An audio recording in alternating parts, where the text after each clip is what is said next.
right. Thank you very much, everybody, for joining us again here tonight. Hi, how you guys doing? It's been a long time, and I do apologize for that. We got a lot of things to cover tonight, but the very first thing I want to make sure is that you guys can hear us as well as see us. So inside the chat room, it may take roughly about 10 to 15 seconds for you guys to register, but just go ahead and say yes and yeah, make sure that you guys can hear us and see us as well.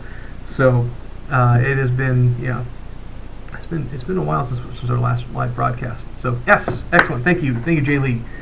So welcome, one and all. HYREL Berg, Jay Lee, Yeoman, Robin Springer, very nice. ERS DDS. Thank you very much, guys, for joining. And everybody who else who's watching us, thank you. And you beautiful lurkers out there, thank you for joining the channel. So, a lot of things have happened over the past couple of weeks. The very first thing, if you guys remember from the last update, is that we basically said we're coming to the very end of shipping out the last Kickstarter engines. Well, we actually do have the last Kickstarter engines here. The only problem is that there are 2 of you guys who are out there that have not confirmed your addresses as of yet, but if you guys do, then we'd be more than happy to send you your Kickstarter engine. So, so which means that we have finished that part of the Kickstarter, which is extremely exciting. So, hi Seraphinius, how you doing? Thank you for joining us for tonight. So, that's the very first thing. Second thing is that if you guys may or may not have read the Kickstarter update, there's also some stuff that's going on with the new System 30. So specifically the System 30M, and we've been hard at work at that. So yeah. So and as you guys can see, Carl has returned from his trip overseas, and but you know, jet lag is still jet lag. So more true. More true. So yes, team jerseys are new. Yes, we went. Yeah, I got the memo this time. So good. So Nerd Rocks, thank you for joining us. All right. So we actually, if we haven't shown you guys already, or if you haven't looked on the Facebook page yet, we've thrown out some pictures of the new System 30M. It's not 100% finished from the things that we've shown, so just keep that in mind. So, but we're going to show that off in just a moment as well. So, Hudrick, hey, long time no see. Thank you very, very much for joining us. Excellent. So, you know who that is, right? Yeah, I do. Yeah. And he's going to want to go on that Facebook page and see the machine. So, oh yeah, he'll like it. The things that are left to do. We have one in the wild. That's Robin. The guy just hopped in there. He's got the first one we put out in the wild. Mm-hmm. And Robin's got like a machine shop at his disposal, so he volunteered to be our shipping guinea pig and a retrofit guinea pig. So thank you, Robin. And he's printing up Storm. And thanks to David Kibble for all of his help for passing on out there. They're both in the same, can you believe it, the same country. So that's pretty good. Anyway. It's a good start. Yeah. We're very happy with the way the 30 turned out, all the custom extrusions, the stainless sheet metal. And while I was gone, we were busy working on the final solution for the rear covers. So I was literally camped out at the sheet metal and machine shop and the extruders for us to come to,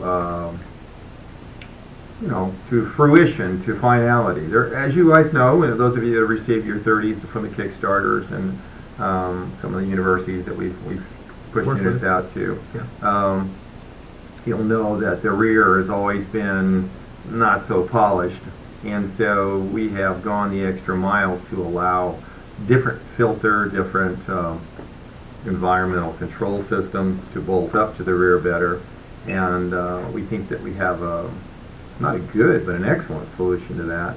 So I look forward to showing how that works. It'll be on the next broadcast, I'm sure, so as long as my supplier actually delivers. And we're kind of waiting with bated breath because they did a good job while I was there, but once I left, it seems like they took a vacation. So we'll know tomorrow. Actually, we'll know about midnight tonight because I got my spies working on it in another country. Anyway, York, Tide, if you guys are hearing this, a million thank yous. Without your help, I don't know what I would do. So those are our 2 buddies in Shenzhen, and solid is the best word to use for them, as well as fun to work with. And also, Tway and Ty, if you guys ever see this broadcast, personal thank you. Tway, the motorcycle ride was something to remember. So, anyway, riding a motorcycle in downtown Saigon at rush hour, that was kind of like playing a video game more than driving a car. So, it was something to do. I'm not recommending it as a daily commute. Anyway, on the technological standpoint, one of the things we've been fighting since the very beginning was to come up with a configuration of a PC with a touch screen that we felt met the needs of the printer. And as some of you know, we bought a dozen or more different tablets and evaluated them. And those that had the horsepower for the job had defects in their design, so they either A, wouldn't stay on very long, or B, you couldn't use them while you were charging them. And so, well, one of them became my work computer, which is like awesome. Yeah. So I'm happy to report that somebody in China, not associated with any major manufacturer, although from what I hear they're selling about 15,000 units a month, so they're not that small of a manufacturer. Just a small player. Yeah. Toys. Has the wherewithal to come up with a tablet that has a dedicated charging port, not the USB charging port. So we were real excited when we got our hands on the Dells about 10, 12 months ago. Oh yeah. Thinking, man, what a nice package and everything, and we realized that you cannot keep it going. It has to be unplugged from the printer to charge the battery, so if your print runs longer than the battery, your print doesn't get done. So that was just not viable. Yeah. Xforma 23, thank you for joining us, and yes, sorry it's been so long, and David Guy, but yes, we did miss you guys. Totally. I sit at night and look out the window wondering if you're still alive, so it's good to hear from you. Yeah. But what we did find is one manufacturer who supplies an 8-inch tablet, which is just what we were looking for the new engines, and that'll probably be in place by Thanksgiving, we think. And then a 10.1-inch screen, which is exactly what we've been shipping on the System 30s, and it has 2 levels of processor in it. The low-end one has just a quad-core Atom processor, but the latest one, so its pass mark is around 1,000, as opposed to the earlier Mud boards, which we shipped them out. Don't ever name your product Mud. It's not a good idea, but that's what Intel called it. And those were around 700. So it's a 30%, 40% bump in performance. That's good. But systems have the ability to upgrade to an i5, and it rims right up north of 3,500. And at that point, you actually have a viable CAD system if you throw in a second screen. So it gets to be, to me, not such a bad alternative. And the price they're giving us on the i5 tablets, it's respectable. It's under $700, and that compared to $900 or $1,100 is what we're getting domestically here. So it's nice, and we're looking forward to seeing how that packages up. We've already seen the Atoms packaged up, and extremely happy with them. And it's a direct retrofit, so literally unbolt one thing and bolt in the other one. We're thinking that's good. That's what's going on the screen front. I did have time to sit down for several days with our patent guy. That's Tway, in case you guys don't know it, Mr. Saigon Motorcycle Maniac. And we made a list of all the heads that are currently in development. Now, as you guys know, we have an EMO 25 and we have an MK1.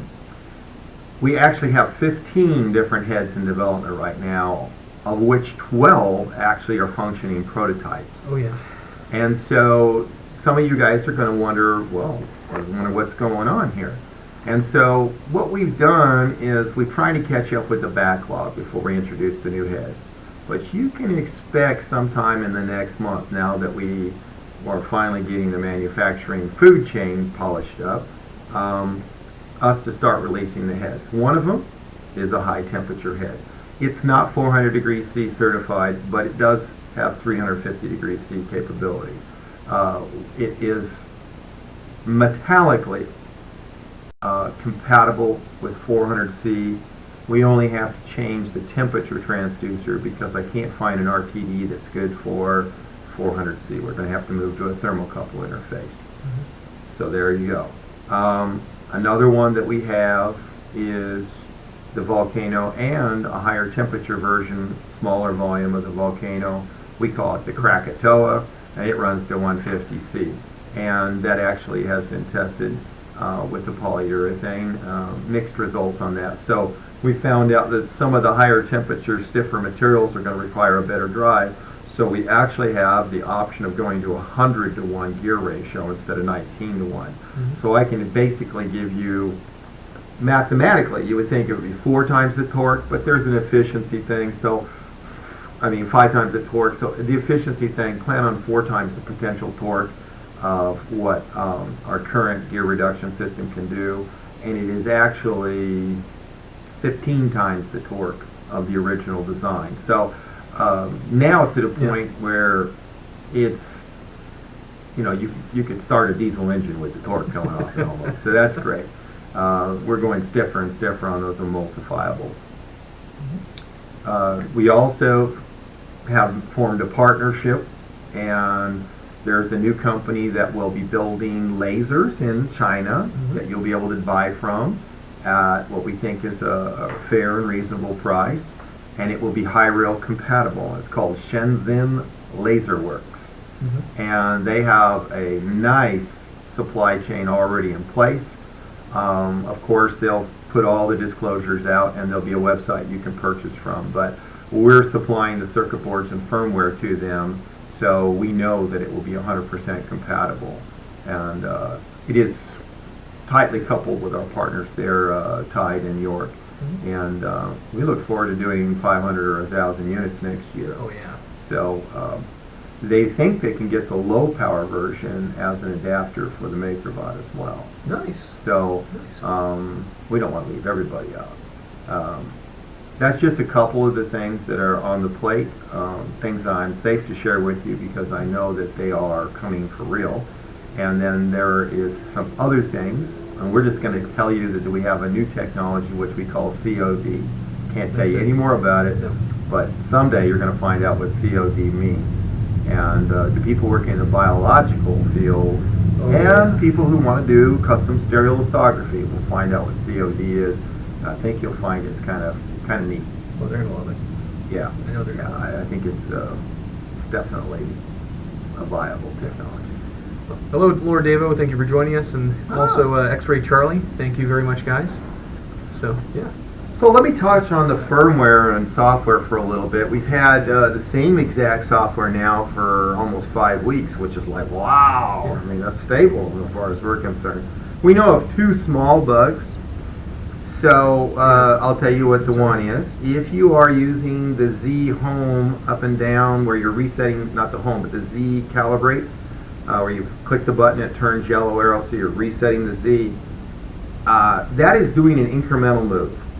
If you go to move an X or Y before you do a home move, it will think it's still an incremental mode. I will fix that. I apologize, but I didn't want to change it for this thing because almost everybody gets to Z and then you hit the home button to rehome the head. It's just the way we teach everybody to do it. Not everybody does things the same. Now, I always do that, so there you go. I never saw the problem, and neither did anybody else around here because I had taught everybody the way I do it. I mean, they usually follow it. But we have Sergey, the Russian, and he is always inventing new ways to find the machine. It's not working quite right. Anyway, I love Sergey. Yep. If you're watching this, you ever see it, you have no idea how much we love you. Yep. He is working for us. He has been like a gift from God. So welcome, welcome, welcome. And there is another small bug, but really what will happen is, not this week, but before Thanksgiving, I will release another major release of the software.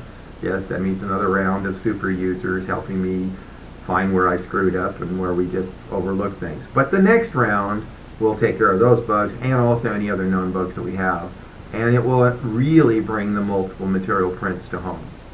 And so I'm so looking forward to that. On a little side note,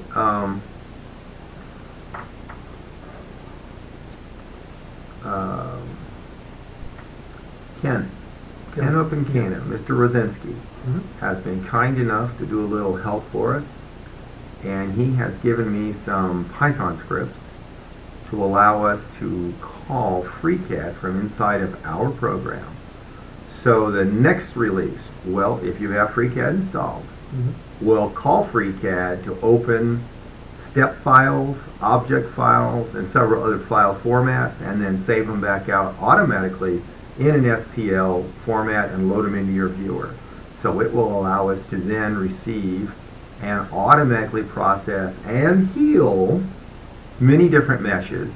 And I'm really excited about that because that plugs a big hole in the communications. Right now, if you load an STL in and the mesh is not perfect, for whatever reason, maybe it was created off of a copy of a pirated copy or something. I can't tell you, but we know some CAD packages have round-off errors. We know this for a fact, and then we have to do post-processing. Yep. The problem with post-processing is we can't tell you exactly what to do, and we do tell you what to do. We can't tell you exactly why we're doing it there. We just found out that worked.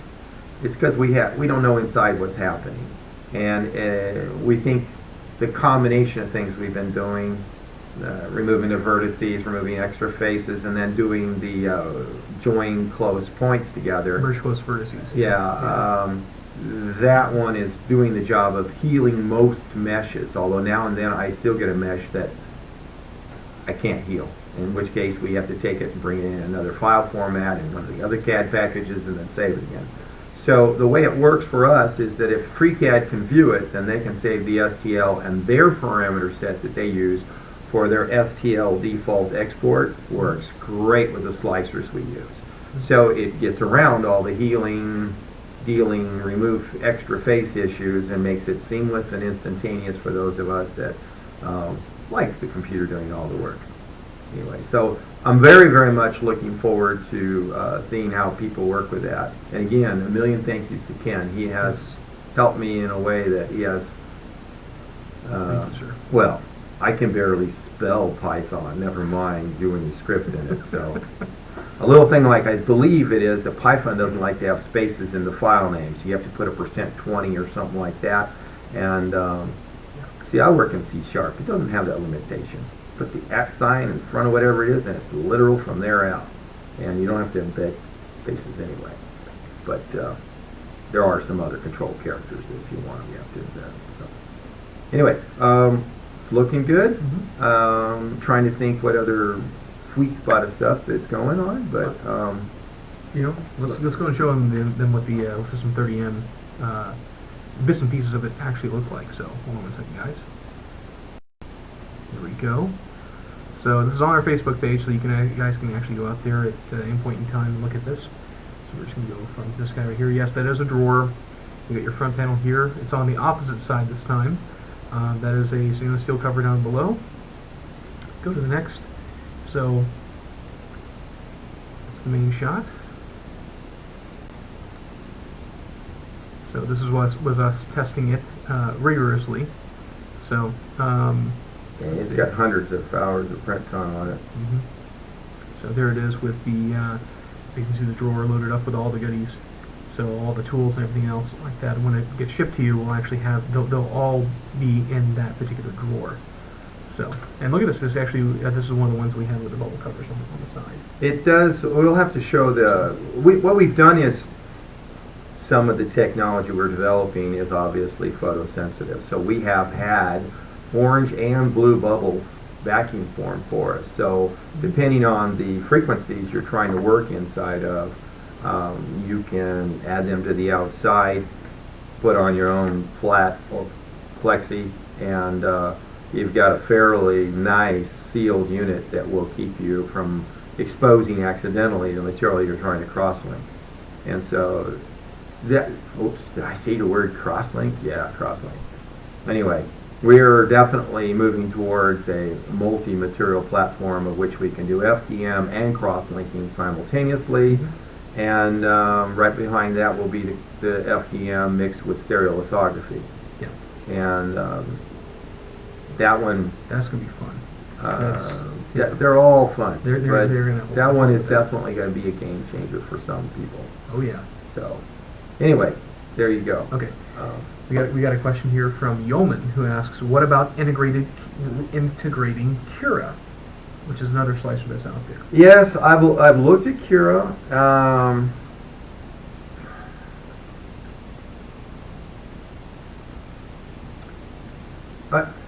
there's no question that each slicer has its sweet spot. So some people love Kiss Slicer. I'm Kiss Slicer challenged. Slick 3R was integrated tightly when we started. We've stayed with it. It has its drawbacks. It also has its strengths. What we're working on is what we call a slot machine style of approach to this, meaning that you've got the little wheels that go around and you can pick the slicer you want, you can pick the build parameters, and you can pick how that interrelates to other objects. So we're eventually going to be either supporting more slicers or we're going to have our own slicer. Ultimately, I want to have our own slicer because we can control things inside of our or for our machine that are machine specific. Things like the crop duster option, et cetera, those things just can't be supported by another slicer, and I wouldn't ask them to go and spend the time to write that. Who knows, that might become mainstream at some time, but I don't see that happening for a while because it's a huge software investment. And it's fairly hardware specific on how you make multiple heads to fill in rapidly a fill pattern. One of the things that's come up the last week was we've been discussing with a large format printer company the possibility of using the software and the print heads on their machine. Very nice people, not at liberty to say who they are, but partly because I can't remember their name. I have to go look it up on my email. Joe's the guy I talked to. He's their lead designer. That's all I can remember at the moment. I'll blame that on jet lag. But we had quite a lengthy conversation, and the bottom line is that it makes no sense to me to make a large format printer and print at a couple inches a second with a small filament. You got to be able to fill it in. It's to me, it's like being sentenced to prison if you're going to make a big part with one head. Yeah. So we've said that all along, and it's always been our intention. The nice thing is that software that was worked on over the summer, we derived a sort route algorithm that uses closest neighbor and allows us to sort by location, and that allows us to take the fill patterns and sort them into groups and execute them sequentially and parallel. And it turns out at that point it gets to be extremely easy to make this happen. At first we couldn't figure it out, and then we got the closest neighbor thing working properly. Which sounds so simple. Anyway, it is if it's just rectangular lines, but when you start going sphere to line on an angle, it gets to be more complicated. So anyway, we ended up using a lot of Google action and got that solved. Yeah, likes to throw itself out. There you go. What's the next question? Okay, let's see. Gotta try FreeCAD. That's a new trick for me. Okay, Jaylee. FreeCAD is very confusing to me, but it's really cool as a step viewer. So if you want a step viewer, it's awesome. And to use it as a step to STL converter, all you do is simply load step, select. There's a little tree that pops up. So every time you load a new file, it will put it on the left-hand side. Just click on the file that you loaded, so it's highlighted, and then do export and tell it to do an STL function, and it will export the STL file for you already healed up. So I can't say enough good stuff about that function for it. As far as the intuitiveness of making a design, I learned other CAD systems, and so that's a detriment. Davo actually can work with FreeCAD better than me, which, I mean, I'm doing drawings in a Libre and SolidWorks all the time, but the FreeCAD approach is not congruent with the other classical style. It takes some learning. So maybe one of you guys will become an expert. And there's a big community, huge community. I mean, this is an amazing CAD package. I don't really know why it hasn't gone further faster. It could just be that the user interface on how you create objects is still a little bit fuzzy. I don't know. Could be that people like me just don't understand it from the beginning, and that's really simple, but it's not laid out in a simple way. Maybe you'll get an epiphany, it'll work. Anyway, FreeCAD's free. Version 0.14 I just saw the other day. We have been working with 1.3. Everyone should actually have .4 on their machines. Really? Yep. Okay, Yeah. because I saw the newest one's going out the door.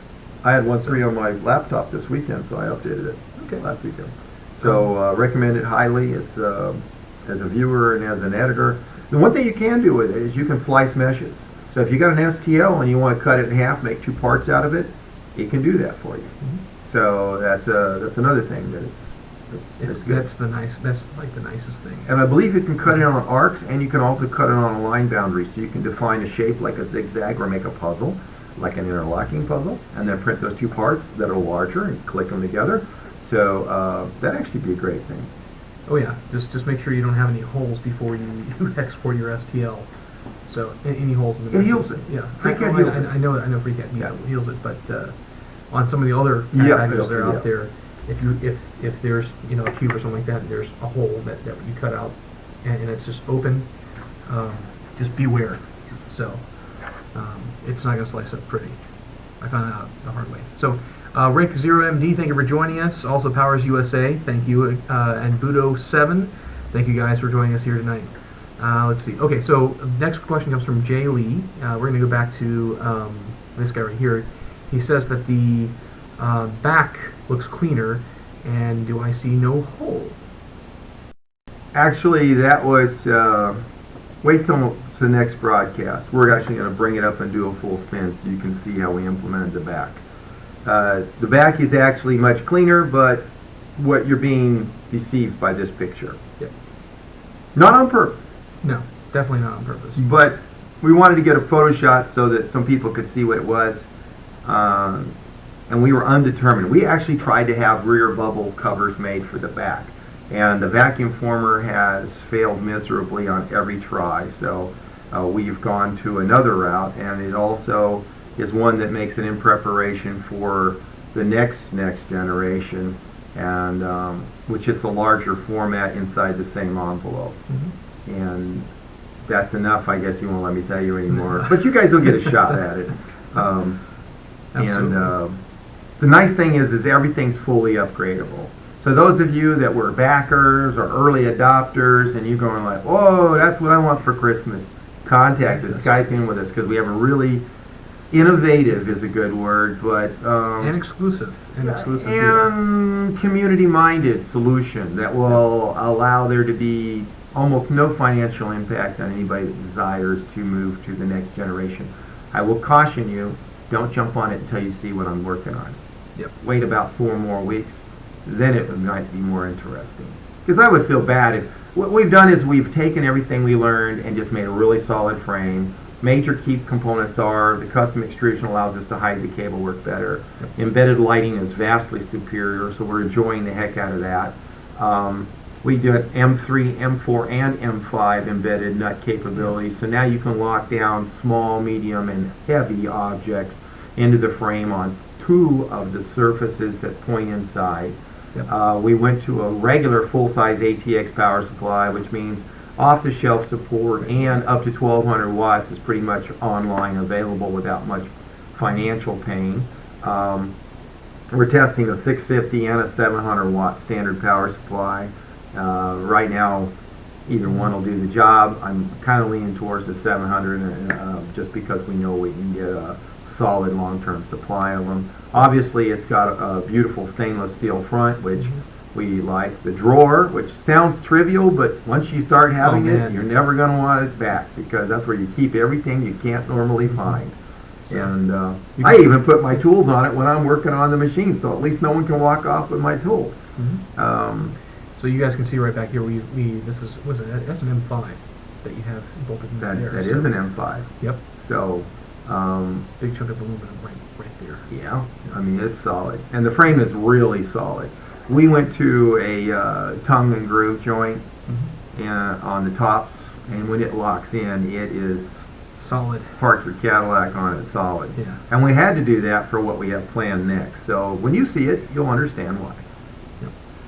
Okay, next thing. The drawer looks convenient too. Thank you, Jay Lee. Nerox, I need my system to start making prosthetics for my legs. Okay. Whoa. Okay. And we'd be more than happy to work with you on that. Yeah. And okay, Powers USA says playing with craftware. That's a new slicer. Okay. Wait, Yeah. Jim, did Yeah. you figure out from the recipe information I sent you? Are you okay now?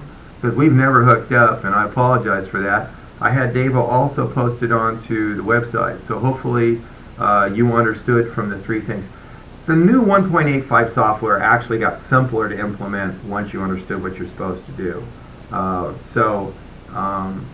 Probably we need to hold like a training class or something like that on it for an hour that we can record and we just let people be able to watch it on demand because Absolutely. Yeah, it's very straightforward. The custom G code has been simplified. We auto-generate the G code based on the head parameters, and the head parameters are very consistent now. So if you have an MK1 and you're doing ABS, this is your setup.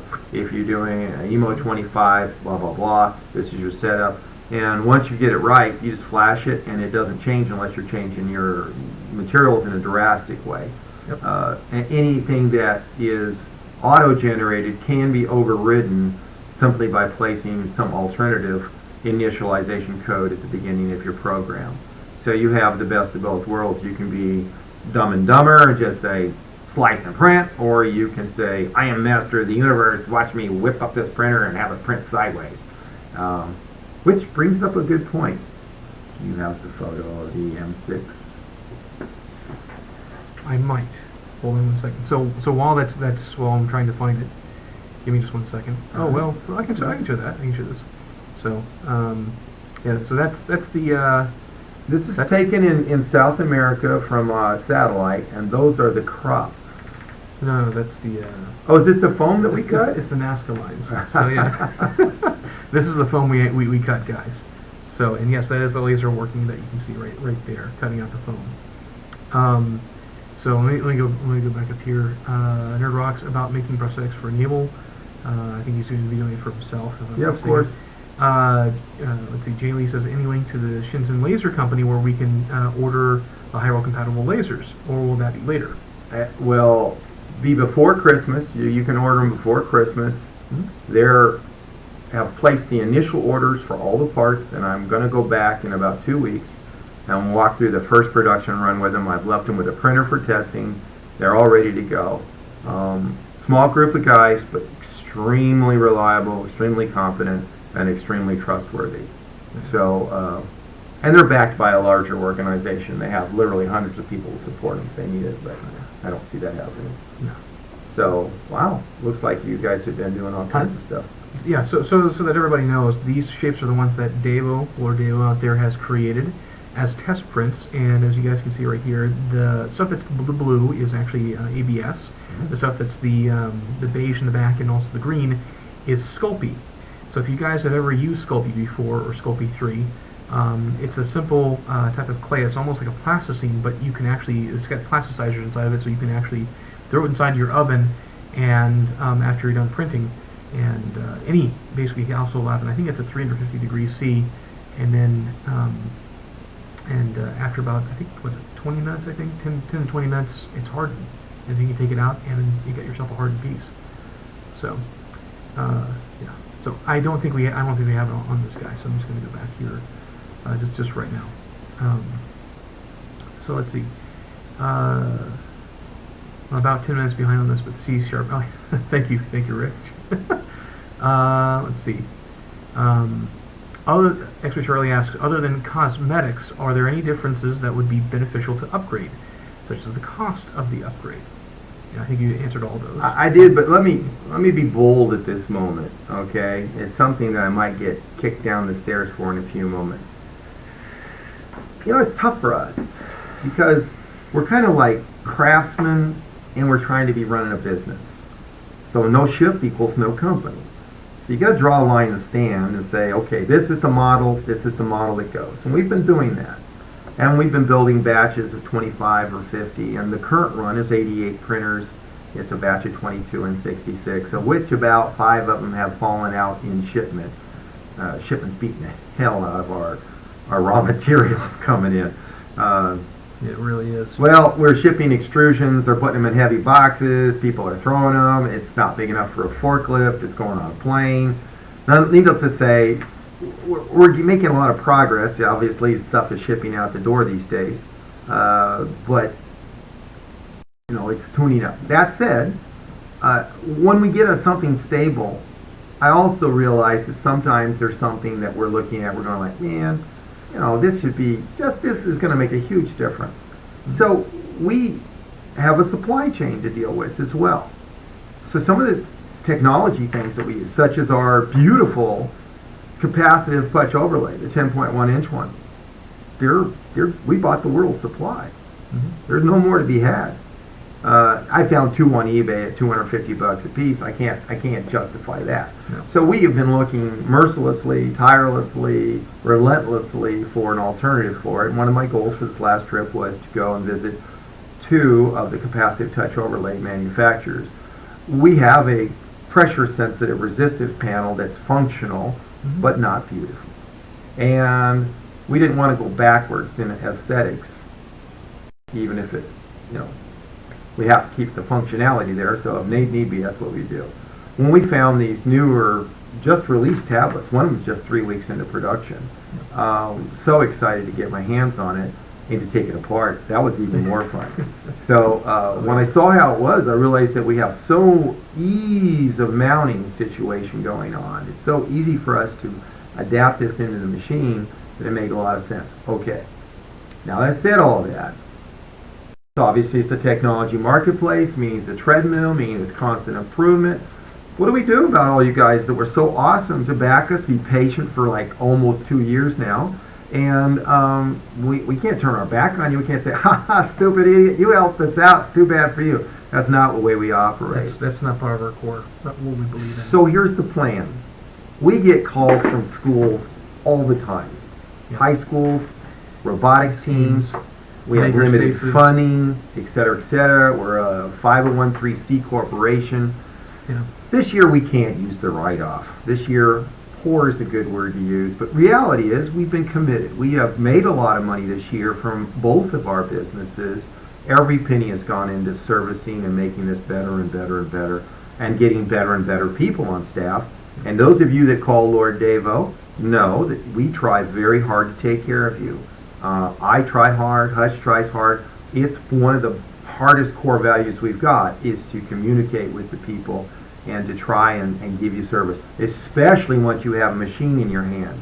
So that all said, when we reach the release, which I think will be worth you guys' while to consider, we're trying to get it so that a very minimal impact, maybe as low as just the cost of shipping, and a donation. The old printer would go to one of the high schools that signed up with us that would give us the tax write-off. We're hoping that next year a tax write-off would be something we could use. The concept is sound. Yep. And the way it's going, that's probably going to be the way. Not because we're making money hand over fist, but because we reached a shipping level to where we're actually commercial. I know we get watched by other Kickstarters. And by other companies. Well, and we're in a group. We're in a group. I love the guys who do Robux. I mean, we met them at the CES show, and you talk about fun guys to talk to. Bright, accomplished, and sassy. It was so much fun. I know they understand what we're saying. I know that other people who've done a Kickstarter understand what we say. When we say, in the beginning, it required total commitment, every penny you can put into it, every waking hour. It's just what it takes. It's not for the weak at heart, and it's not for those people that think it's a payday on Thursday. It is not. But we've reached through this thing, and now it's at a commercial level. So our shipments have risen up. The money coming in is greater than the money going out. That doesn't mean we've paid back all the loans. There have been a couple of people that have helped us. Graciously helped us. Thank you. Mr. Midnight Manufacturing, as always, a million thank yous. Mr. Joe. Yep. I'll leave his last name off, but he has empowered us in so many ways. Blessed us, Yes. Really blessed us. And I know he knows where we earned his help, but at the same time, he didn't have to do what he's done. So, Joe, Thank you. a million thank yous from me personally. And he's got to thank you anyway. I appreciate more than you'll ever know. You've done good by everybody here. Everybody here owes you something. And all you guys who've been backers, I mean, I could go down the list. You've all been fantastic. So, bottom line is, when we show the next revision of the machine, not this one. This one is so we can keep sales going. It's a good machine, R&D functional and worthy, and it's nothing to be ashamed of. The next machine, we get 35% larger build volume and a couple of different options. And when you see it, you're going to go, wow, that actually is another twist of the donkey's tail. We know that some people out there who are making machines that do stereolithography are going to look at this and go, rodenta. That's my version of Spanish for rats. So I couldn't say any bad words, but I'm pretty sure there's going to be droppings behind that word. Anyway, we're looking forward to it, and we're pursuing it full speed. Okay, just hang tight on the upgrades. The next thing, Jaylee says, I've been using AutoCAD and Tinkercad on the web is free, and the new Tinkercad is very easy to use. Okay, I've heard that. We haven't tried it yet. A lot of other people have said the same thing.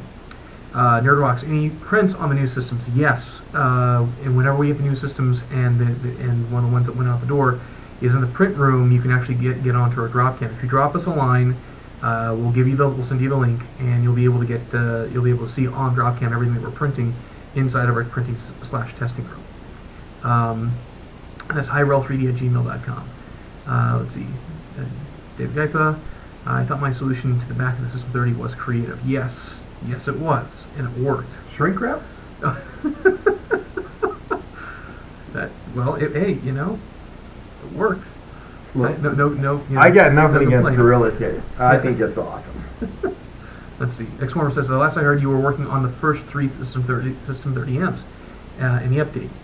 Yes, the very first one's gone out the door. The next 2 we have been working on, and 2. How many do you have in production that are assembled? Brain assembly? I'm saying just right now on the. Well, actually, no, that's right. See, this is the problem when I leave. We completely forget what we're doing sometimes. If you walk in our stockroom, there are a dozen System 30Ms that are assembled and only waiting for us to bless the back covers. Of which, Mr. Bowen, you are next on the list, and if you're watching this or you get a chance to do it, you're the next. He's an original Kickstarter. Yep. He's been very patient. He's seen the machine. He decided that's what he wanted, and I should talk to him tomorrow or the next day just to find out if he wants to wait or if he wants me to ship it as it is and put the cover on when we get the parts in for it. But otherwise, everything's there, and there are 66 more printers in the building behind those 12, and so, or 63 of them. I don't know how many fell out shipment. So we're looking good. We're going to put the fire to the assemblers. Yeah, well, and testers. Yeah, everything's here, and it's easy to assemble when everything's here. So my trip to Shenzhen, we were having some real issues with our main board. Obviously not when we ship them, because no one's had to repair our main board that I know of. Maybe Greg burnt one up. I don't remember in the beginning. But basically, the main board's been solid, real solid. However, the batch that came in from my last trip, even the first one, we had 40-50% fallout on shorts, and we didn't really know why.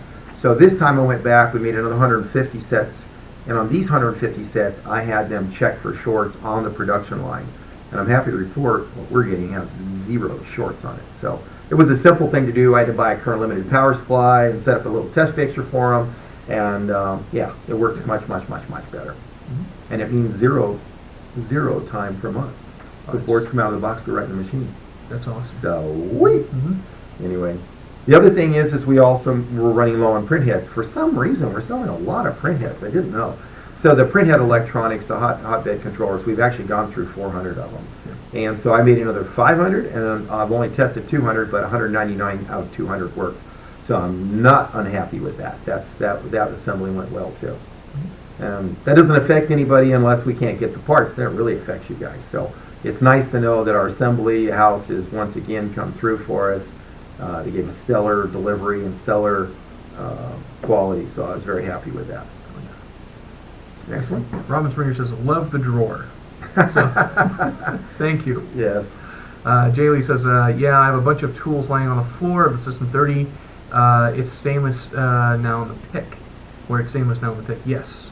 So he's talking about the bottom tray. So, but I believe it's magnetic stainless. It's probably an 18-8, which is slightly magnetic, in case you're wondering. So yeah, so that people know what's going on. Yeah. I mean, 316 would make it 4 times or 5 times the price. It's that part right there. Yeah.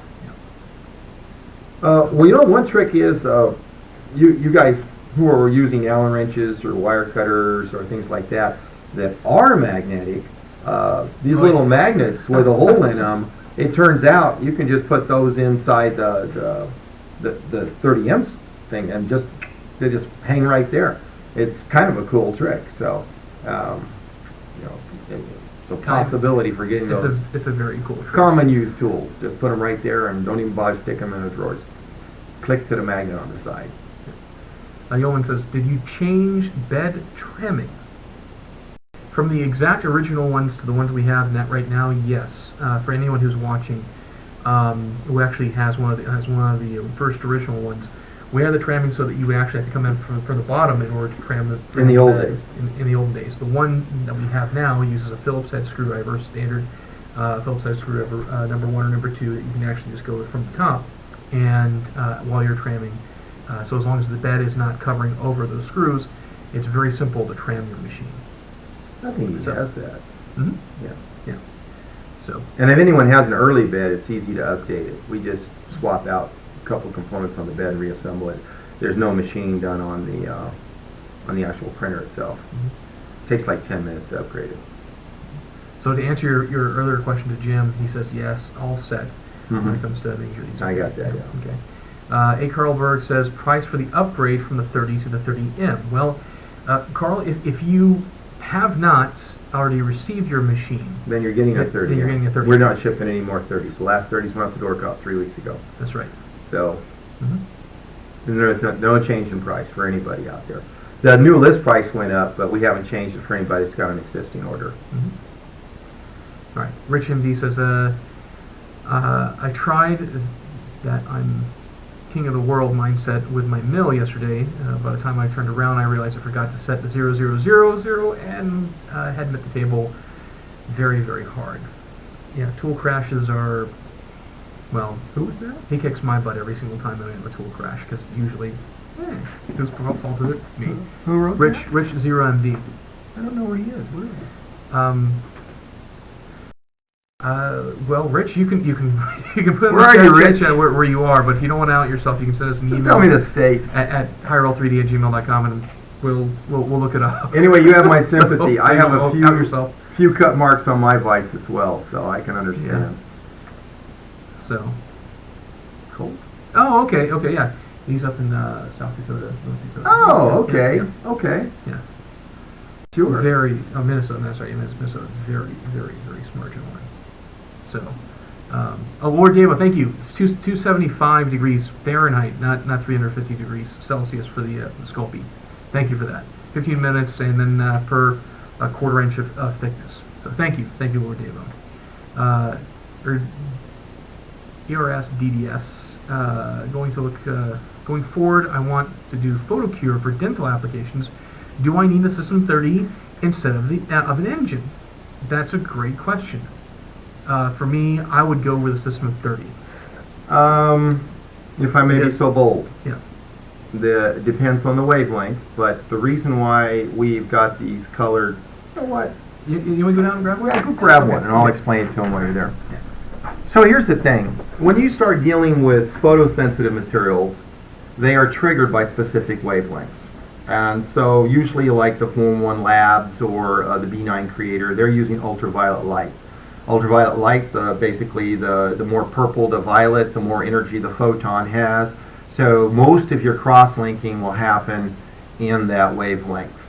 So to do that, you're going to want a filter on it so that you can filter out light in the UV range. And everything, there's some strange stray UV out there, little bits of it, they can actually start to cure your material. So if you look at serious stereolithography equipment, it all has orange plexiglass around the frame.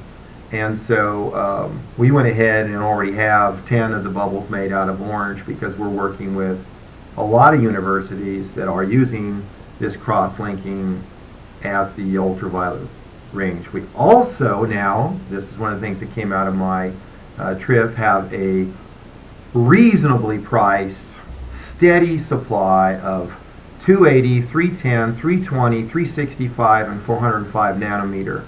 For those of you guys that know cross-linking, this will mean something to you, but let me put it in simpler terms. 405 nanometers is what they use for the Form 1 labs, if I'm not mistaken. It's possible they've changed it, but that's what I've read online at several sources. The shorter the wavelength, 365, 320, 310, 280, this all has higher energy. And when you get to the higher energy level, it opens up the number of substrate materials, i.e. the types of epoxy or resins that you can use that will be catalyzed or cross-linked at those frequencies. So instead of having a couple of materials you can work with, you open up the playing field by going to the lower frequencies. So we have two specifically interesting, actually more than that, but two specifically interesting short-term capabilities. And partly they were inspired by the Peachy printer a little bit. Thought that was pretty cool. We're still playing with it, but cross-linking is a reality. And so if you're going to be doing cross-linking and you know the frequency, and I'm imagining it's going to be a UV one for everything we've seen, you're going to want to get the HYREL. The 30M with here. Did this one get, oh, that's Yeah, one did all of them get broken? Yeah, all of them got broken and shit. All the colored ones? Yeah. I know. Okay, so you can now see what it looks like through the orange, and why this is important is now this slides right in the side. We have orange for the door and for the top and the back, and this is blue. Now, orange is for people that want to do cross-linking of UV stuff or work with a UV laser. The blue is for those of you that want a safe situation for the infrared. So people that are using the laser like we are, where we have infrared and we're cutting foam with it, the blue is better. And these actually slide in and out, so you can swap your whole printer back and forth without too much trouble, just for what it's worth. Yep. And there you go. And so that's kind of, I'm so looking forward to the broadcast where we can come and switch these things for you guys, kind of like the magician changing the clothes. And you can see how it can transition from one type of tool to another and see where the maturity of it is. I mean, obviously the fantasy's been there for years. We want to share the maturity of the supply chain and the actual product working. And we're on the verge of giving a really beautiful demo for this thing all the way across the platform. So if it were me and I were looking to do that kind of a material where you're going to be using ultraviolet light for curing process, this would be better for you. It will save your eyes, and it will also keep false curing from taking place. There you go. So let's see. Next question is what does the M designate? Yeah. Metric. Yes. It's an entirely metric system, which I believe was our goal, and I think we might be one screw off on that, but I'm pretty sure that would be the max. And so why do we do that? We did it because we are trying to get this manufactured and accepted in the European Union and in China and in Japan and in Korea and America.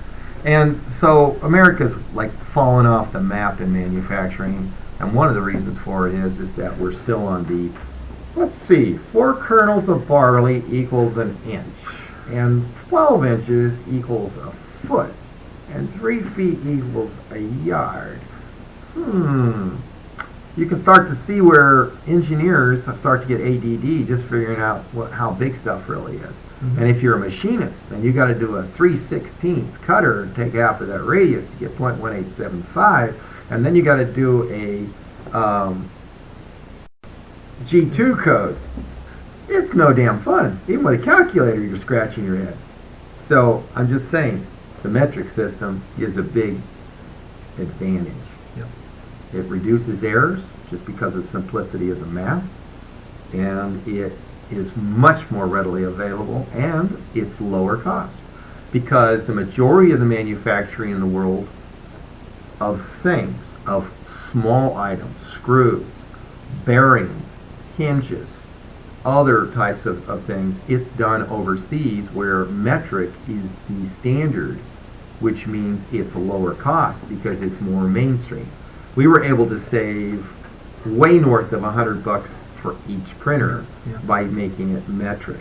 So there you go. That's the argument we have. I mean, since I was a kid, they talked about making all automobiles metric. I can remember every year, Detroit's going metric this year. It's a law. And now you get a car and it's like half metric and half standard, and you don't know which wrench set you're supposed to have. So eventually it will get through there. Maybe I'll see it before I get Stevie Wonder syndrome and can't see anymore. But anyway, gonna happen. There's your story. Mm-hmm. And yes, A. Carlberg, you do get a System 30M. That's right. Yep. Let's see. ERSDDS says, what does the M designate? Oh, no, I'm sorry. Let's see. Yeah, needless to say, the Shipico is getting a kill switch and a new threaded Z this week. Of course. ERSDDS. While giving away any secrets, are any of the materials FDA approved? That's a good question. We do not sell any of the materials here. Okay. But they are FDA-approved sources. So there's an FDA-approved nylon, but I can tell you in the biological material area, we're dealing with several people that are using an FDA-approved material as well. Yep. Most of it's a PEG base, and you can look that up, PEG, polyethylene glycol. I don't think that applies to what you're working on, but if it does, hey. Surprise us. Exactly. If it's a dental application, yeah. I'd have to do a little more looking. I think there are some hardened cross-linkable implantable materials that actually are currently FDA approved. Yeah, I think most of the stuff for like the false teeth and stuff like that are zirconium, if I'm not mistaken. Yeah. Well, one of the reasons we went with the stainless steel, so a lot of the components are, you can wipe them down with any number of chemicals for sterilization. It obviously is cleaner, and we can actually get the plenum cover in a non-grained and welded seam, so you can actually scrub it up, or it actually comes out and goes in a large dishwasher, just for what it's worth. I don't know if there's an autoclave that's standard that size, but it depends what you're trying to do. David Evans says, I took a pair of the UV curing thingies for a nail salon and cable. I tied them together to make a UV curing chamber. Sweet. Awesome. Wow. SDDS, will those panels affect internet camera viewing? No, because you put the camera on the inside. And that's the nice thing about the 30M. Every corner is got a 45-degree mount. There's so much mounting capacity. Yeah, you can see there are 2 channels. There's actually a gasket material that we found that fits right in one of the channels for people that are looking to eventually seal up their unit. Yeah. There's also a secondary channel that is utilized specifically for mounting things like your camera. Yep. All the way up and around. Yep. It's very convenient. Yep. And robust. Yes, it is. Let's see. David Eichel, will they give that camera some radical color effects? No, they will give. No. Yeah, the internal lining of the machine shouldn't matter as much. Yeah, you're right. Well, the nice thing is the LEDs we use can be swapped out. They're just LED strips, and so we can actually change those to suit. We can use red light, yellow light. We can also put a filter over them. Yeah, the one thing that we found way back in, if you remember the very first time we started working with the lasers, is that when it comes to your cameras, there are some that have the filter on there for IR, and some that do not. So you may not be able to see the actual light if you got the filter on. So just be careful. So if you automatically assume that it's not burning or anything like that, I wouldn't put my hand there, obviously. So yeah, I know seeing is beginning. I love David. Seeing is believing. So yeah. Let's see. Have you tried laser and with the wood cutting? The answer is yes and no. What we did was we wrote on the wood. We did some laser engraving with it. I didn't slow it down enough to try and cut it, and that was a question someone else asked. So here's the deal. The laser we've done most of our testing with up to now is 3 watts, but one of the things out of the trip was we were able to get a low cost, high volume, high reliability supply of 5-watt laser, solid state lasers, and that one will be available at the same time as the 3-watt one. Yep. And the 5-watt one with a focusing lens on it will cut through balsa wood up to, I was going to say 6 millimeters, but you might have to take a couple passes over it. The good thing is we already have the software that takes a DXF import, in most cases, and creates the G code automatically for you. So it actually makes it, pretty easy to use. We've been testing this thing with foam. Lord Davo's run it for hundreds and hundreds of hours. Yes, he has. So very happy with that. Yeah, it's indicative of what's currently on the on this bed over here. So, as you guys can see right there. Nice. So. Oh, yeah. Look at that. Exactly. So, and before we go too far forward, thank you, Les, Music, and also Alan for joining us tonight. Oh, is Les on here? Yeah, he's here. Buddy, call me tomorrow. Yeah, I want to know how you're doing. yeah, we both do. Let's see. Lord Davey, yes, we're still using the 440 screws right now in the hotbed. That's one of the last pieces to change over. What did you? The one I showed you downstairs is metric. Oh, okay. Well, then never mind. There will be transition soon, and it will be to that will not be 440 anymore. Okay. Sorry, So guys. today, yes, I think we have like 18 more plates to move out, and then everything goes metric. Yoldrick, you would need a blower to start, to kill starting flames, possibly with a laser cutter. And that's a concern. So, is. We've already found out the hard way not to put paper under the foam.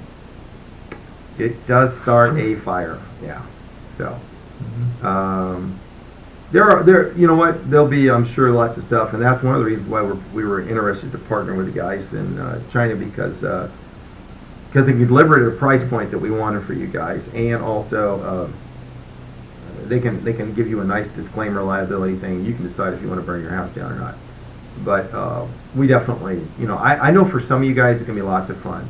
We're just cautioning everybody, safety first, okay? So if you don't know what's going to happen, just sit there with a fire extinguisher and be brave. I mean, we cut the foam, nothing happens. Unless you put paper under it, then the paper ignites the foam. And so if you're cutting wood, obviously wood will catch fire under the right conditions. So I would be prudent about that. Let's see. ERS, CDS. Do cross-linked materials do away with the curling of the thermoplastic materials? That's a really good question. So what causes curling? Curling is a shrinkage phenomenon. Shrinkage happens when you print hot and it shrinks to cold. Yep. So everything has that situation that's hot to cold. Cross-linking is closer to room temperature, and therefore from a thermal coefficient of expansion, it is less affected by. However, some polymers, when they cross-link, do shrink significantly, and some don't shrink hardly at all. So it will depend on the material you're using. Anybody who's done the old two-part epoxy knows it can grow and it can shrink and it can get hot. I remember as a kid we used to do the acrylic two-part thing where we put a couple of shells in and pour it in a little cupcake thing, and they make the coolest little necklace things. The girls were all into that. I'm not going to say why I was watching it. Maybe I was into the girls. Anyway, No. that's why I remember it. All right. Reaction. Let's see. Totally. Yeah. We call that a kinetic reaction where I come from. Potential- Can't stop it. Potential to kinetic. Very nice, Carl. Let's see. I taped the LEDs with a blue tape, and it gives a nice blue hue. Nice. They're romantic. Very cool, Yeoman. David Geiger, dare I ask what happened to curing materials as they come out? You can ask. What are you asking for? You already know the answer. Yeah. So ERS, DDS, are you saying the systems will drive a laser to cut materials? Well, we should just give a demo on the broadcast. I don't think you can do it right now, can you? So no, but this is the laser right here. So as it moves back and forth, so just so that you can understand and see that it is an actual module by itself. There you go.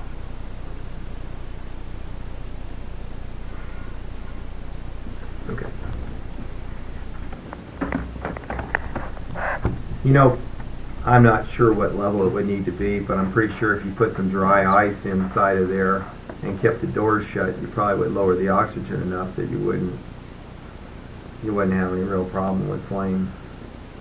Yeah, just don't stick your head in afterwards and start breathing. Oh, come on. You're not going to have a Anyway. good time. I see someone's asking more questions about the laser. We'll dedicate one broadcast just to playing with the laser. I think you guys will get a kick out of it. Yep. Especially when it comes to trimming the plastic parts that you have just made. So I think that's a real interesting Combination. yeah. So when will we see a crosslink setup? That's a good question when it comes to the time frame. He doesn't know. Yeah. We're not going to announce that. Yeah. The reason is we want to actually give you a nice demo when we announce it formally. Mm-hmm. Just know that 3 different people have done it already. So we know it works. We know that the principles are solid. Now, it's kind of like the emo was. The very first one we printed the very first day. But it's evolved 4 iterations now to where it's easy to build, it's got the torque we want, and it meets the price point we're looking for. Same thing's true with the stereolithography, cross-linking approach. And there are 2 different diametrically, I'm not going to say opposed, but by definitely polarly assigned methods for using these. One is a fine dot that can be focused down into below 100 micron square, and in some cases down to 50 micron dot. And that one is utilized more in the old photo plotting technology. And then there is another one which is utilizing a projection system. And the projection system, if you want to know how that works conceptually, you can go look at the B9 creator, who I have ultimately fantastic respect for the guy. I think he's done an unbelievable job. And we're not building from the bottom, we're building from the top. And so that'll give you guys who are totally creative a better picture on what's going on. And yeah. And we do have a patent application on a hydraulic level set system, so. So now they're talking all, Fire all suppressant systems, I like it. and all the noble gases. Nice. So, yeah. If you get helium, you can suck it in and impress the girls when hey, when you speak to mouse. That's the way I sound anyway. Okay, I only know crosslink systems where the laser is Mounted at the bottom and shooting upwards. yes, and that's one of the common techniques, but it is not the only way to do it. The problem you have when you do it from the top is you have to control the liquid level. Mm-hmm. And that is quite often very difficult for people to do. We fortunately have experience controlling liquid level in other applications. And we have a way to make the printer, the most precise part of the printer, in specific the ball screw, control the level of the liquid and maintain very precise focal distance, which gives you extremely tight tolerances. So, I'm just going to say, wait and see. We need to do a full broadcast. Wait and see, yeah. Dedicated to that as well.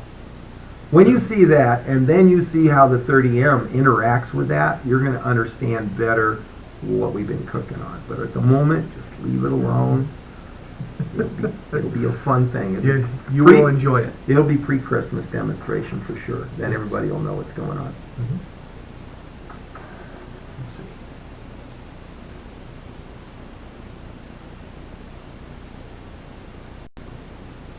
Sure. Seraphina, so you just got your email? Yes. Absolutely, we'll get with you on that this week. So, thank you. All right. You gotta send them in the hotbed, Yep. I think. Mm-hmm. Okay. Those things do get beat up and shipped. No problem. Yeah. Thank you. All right. Holdrick, if you want to ever Skype in with me, I'm up early in the morning usually, and I would be happy to explain to you directly.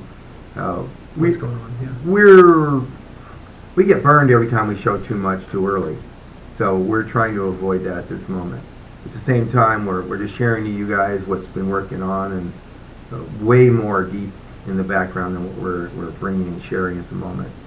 So know that a lot of good stuff is still coming. The basic printer is functioning. Now comes the fun part for all of us. And it will come in nice waves. We have several very good development partners working with us. So new super system equals super system minus scanner plus crosslink. We haven't forgotten about the scanner. Yeah, don't think we gave up the scanner. And as I told the 4 people out there that at some point in time I would draw a line in the sand, decide whether other scanner technology is unattainable for us, meaning we can't utilize anything, come up with anything that's as good or better than what they've got, and I'll just give you back your money. Yeah. I'm not here to take that, or give you new heads or whatever you like. So that's the reason we limited it to just such a few people. We weren't sure if we could outperform, and as it turns out, I mean, I could tell you guys all kinds of stories, but let's just be honest. We have not come close to delivering on our previous commitment with the base printer. I mean, now it is, but it took us a major effort and a major struggle. So I don't want to make any bogus claims or anything about the scanner. We got to a point where we thought, wow, we're 1 week away from having a really nice scanner, and things happened. And I would tell you in person, but I won't tell it in public because it is intertwined in our very fabric. So let us just say we had developer interaction problems, and that's a good way of putting it. And at the same time, there are lots of new scanners. I think at the CES show, I told people this is the year of the scanner, and I'm actually kind of disappointed. I thought there would be a lot more low-cost scanners coming out, the way there have been low-cost printers coming out. But it turns out that the open source, or lack thereof, for the scanner market has kept more low-end manufacturers, and I don't mean low-end as in not capable, but I mean as in don't have $1 million budget to develop a product with. So we haven't gotten a lot of the innovative applications that you would have seen from the simple maker space doing the printers. There have been some scanner systems come out, but I haven't seen one yet that really gives the resolution and the accuracy and the price point to make it really viable. I've seen some really cool, take a lot of pictures and do structure from motion or motion from structure. And stitch them all together. And we have bought 4 different scanners and evaluated them all. Probably what's going to happen is someone like Microsoft with the Connect 2 and their SDK, they're going to have the best at the artistic replication, and that a combination of that with a functional line scanning system that can be background calibrated will end up being what I would consider to be the lowest cost, highest speed scanning system. I mean, I know MakerBot's got a cute little scanner, it does the GNOME. I also know that it's not perfectly painless to operate. So there's HP recently announced their version of you basically using the Microsoft stuff. The Connect 2? Yeah. Yeah, the Connect 2 is the bomb. It actually has a shorter focal distance, so you can get higher resolution. But still, distortion is an issue. So it depends what you're trying to do. And what we're thinking is, wow, you got a printer that can do 50 micron resolution or 100 micron resolution. Why would I go with a scanner that can't keep 200 microns? So, it's a trade-off, and it's something you're looking at. We looked at the David. Boy, that thing looks awesome on YouTube. It wasn't quite as easy as, or robust is a good word, in real life. And I'm sure it's evolving. It might be that today's unit is 10 times better than what we used a year ago. So it will be very interesting to see what's at. You will see that our focus, I'm hoping, I got an email today telling me that we might have more program resources available before Christmas. And if that happens, then you will see a renewed effort in the scanner market. And I'll still give back the money to those 4 people if that's what we, if that should be your preference. I mean, certainly it's gone on long enough. It's past the period where I would have thought it would be reasonable. So, whatever we can do for you. We're here to make it square. Oh, Semitis, thank you for joining and yeah. All right, guys. I hope we've given you a lot to chew on, and we're actually going to do another broadcast next Sunday if I'm here, and if not, Dan will consider it. In next Sunday's broadcast, we will actually do two things. We will do the tube material print, and we will use the laser and make a simple part for you. And we'll do it simultaneously so you can see that the laser is running. It does not go fast, so we'll start it, and it'll run for about 10 minutes. And while that's happening, we'll make you guys the front cover of the printer out of two materials, and then you guys can see, hey, so there you go. Yeah. And there, Rox, yes, absolutely. You can give us a call. Yeah, we're here. Yeah. For sure. Absolutely. So, if you guys have any other questions, please, you can reach out to us before the next broadcast at HYREL3D@gmail.com, through the Facebook, Twitter, and we'll be, and also, give us a call. It's probably the best and easiest way to get in touch with us. So, so this is the phone number. That's the direct phone number. That's all listed on the website as well. So, Dave will answer that sometime in the daytime. Usually Daytime, from 7:30 in the morning until about 6 o'clock at night. And you can always call the Skype. You can try and Skype in with us. A lot of times we're here in the evening here going off. We jump right on it. Yeah, and Nerd Rocks, the best number to reach us, meaning Carl and I right now, is the 678 number. So let me... Is that the shop phone or is that your phone? That's my phone. So let me go ahead and I'm going to send that to you. And let's see.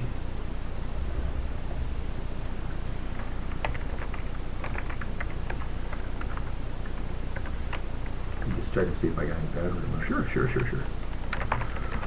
And half a battery. That's acceptable. Yeah.